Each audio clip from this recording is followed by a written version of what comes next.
Zion classics TV news time. നമസ്കാരം, Zion classics ടിവിയിലേക്ക് സ്വാഗതം. നൈജീരിയയിൽ നിന്ന് വീണ്ടും ആശ്വാസ വാർത്ത. തട്ടിക്കൊണ്ടുപോയ മറ്റൊരു വൈദികൻ കൂടി മോചിതനായി. അബൂജ. ആഫ്രിക്കൻ രാജ്യമായ നൈജീരിയയിൽ നിന്ന് അക്രമികൾ തട്ടിക്കൊണ്ടുപോയ മറ്റൊരു വൈദികൻ കൂടി മോചിതനായി.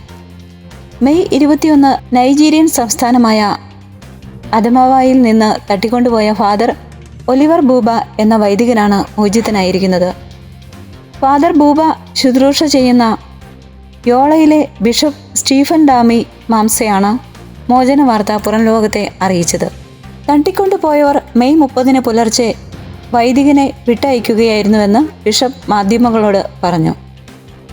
മെയ് 31 പുലർച്ചെ 1 മണിയോടെ സാന്താറീത്ത ഇടവകയുടെ റെക്ടറിയിലെ ഡൈനിങ് റൂമിൽ വെച്ചാണ് വൈദികനെ തട്ടിക്കൊണ്ടുപോയത്. കഴിഞ്ഞ 9 ദിവസമായി വൈദികനെക്കുറിച്ച് യാതൊരു വിവരവുമില്ലായിരുന്നു.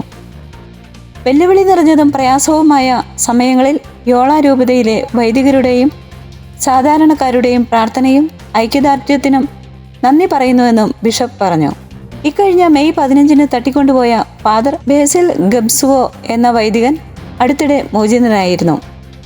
ക്രൈസ്തവരെ ക്രൂരമായി കൊലപ്പെടുത്തുന്നതും വൈദികരെ തട്ടിക്കൊണ്ടുപോകുന്നതും നൈജീരിയയിൽ പതിവ് സംഭവങ്ങളായി മാറിയിട്ടുണ്ട്.